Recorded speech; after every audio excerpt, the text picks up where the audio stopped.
Want the ultimate hot hatch? Volkswagen's rejuvenated Golf R could well be it.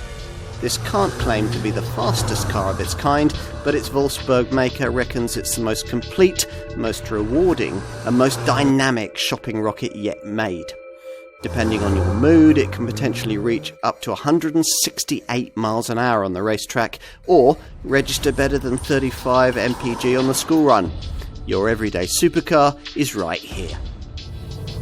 I've always liked the Golf R, but previously it always lacked that extra nth of driving involvement that characterises the market's most engaging hot hatches. For the best part of a decade, the Wolfsburg engineers couldn't work out how to deliver this, that Civic Type R or Megane Renault Sport sort of feel, without compromising the everyday usability this R model's clientele so valued. But now, to a great extent, they have. The biggest change here lies with the addition of what Volkswagen calls R Performance Torque Vectoring, which allows the four-wheel drive Haldex driveline not only to shift torque according to traction from front to back, but also from side to side across the rear axle via an electromechanical multi-plate clutch.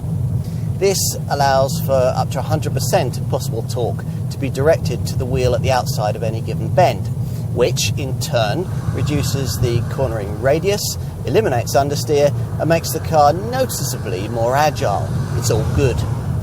Another new clever piece of tech, the Vehicle Dynamics Manager, coordinates this feature in concert with the XDS electronic differential locks, and if the must-have optional DCC adaptive damping system has been fitted, the electronic shock absorbers too. Under the bonnet, as usual with the Golf R, there's a 2-litre TSI petrol turbo engine, but the latest EA 888 4th generation version of this unit now develops 320 PS, and as before is mated exclusively to a 7-speed DSG auto gearbox with now larger steering wheel paddle shifters. That higher output is enough via launch control to dispatch the rest to 62 mile an hour sprint in 4.7 seconds, on the way to a top speed that'll be limited to 155 miles an hour, unless you pay the extra for Volkswagen's R Performance Pack, which pushes maximum velocity up to 168 miles an hour. That pack also includes a drift mode, which tweaks the all-wheel drive and stability systems to allow for drifting on private tracks, and an additional special drive mode setting developed specifically for the legendary Nürburgring Nordschleife racetrack. Without the pack, as here, you'll be working with 3 core drive modes: Comfort, Sport and R, or Race, the latter dialing up the aural accompaniment from the standard sports exhausts. For those times when ultimate handling and performance aren't your overriding priority, this car's simply unequalled in segment for the way that it can function as a relaxed commuting or cruising tool. And it's slightly more efficient than most rivals too, the WLTP rated figures being up to 36.2 miles to the gallon on the combined cycle and up to 177 grams per kilometre of CO2. By and large, extrovert customers in search of a super hatch don't tend to choose a Golf R.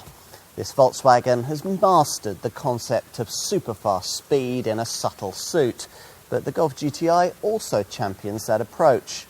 This R model must look a stage more serious. It does, especially this time around.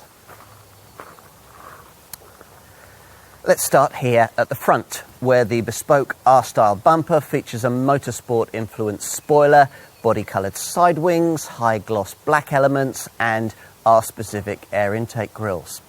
Further up, the top radiator grille gets an R badge and a blue crossbar to differentiate this model's top performance status, this bar lighting up as an LED strip as soon as the engine starts and stretching all the way into the wings as a daytime running light via illuminated strips in each LED headlamp unit.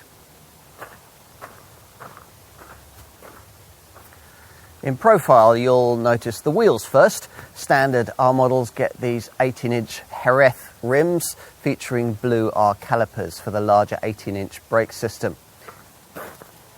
At the rear, this R logo sits between the LED tail lights, but the attention of Golf R cognoscenti will be focused further up.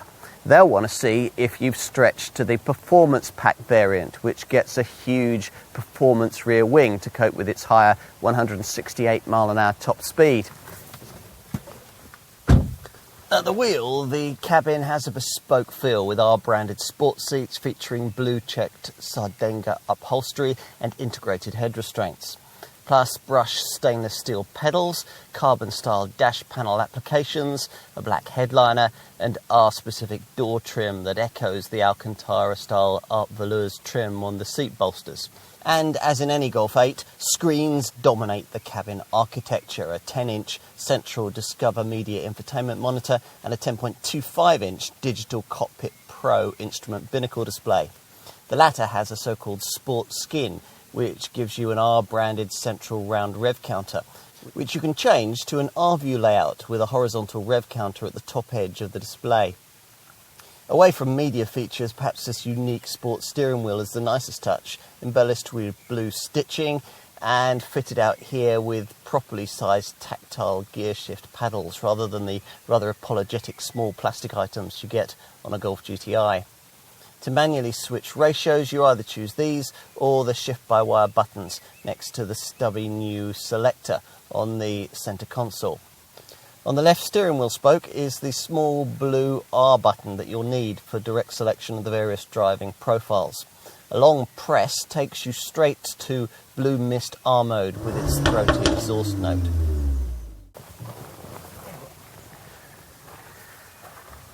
Let's take a seat in the rear of this 5-door only model. Thanks to the extra 16mm of length between the wheels with this Mark 8 Golf design, there's a fraction more legroom than there was before, so a pair of 6-foot adults can now be accommodated reasonably here, though knee room begins to get pretty tight once the front seat occupants start to slide their seats back.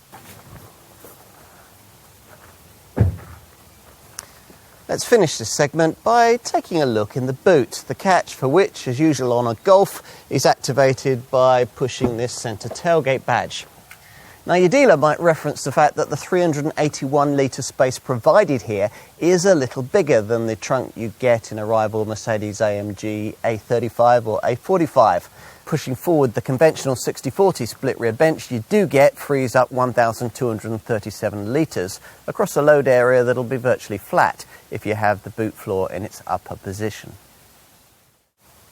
The better this car gets, the pricier it becomes and the more exclusive its ownership pool ends up being, which is the way of things, but a pity because an awful lot of hot hatch drivers would love the car this Golf R has become. The fact that this new era Golf R can be had with a drift system at all tells you something important about the way that the appeal of this car has been sharpened, which means that if you can't decide between a really quick hot hatch like say a BMW M135i or a Renault Sport Megane RS, or a ridiculously fast one like say an Audi RS3 or that Mercedes-AMG A45, then now more than ever before, I'd say a Golf R is your perfect choice.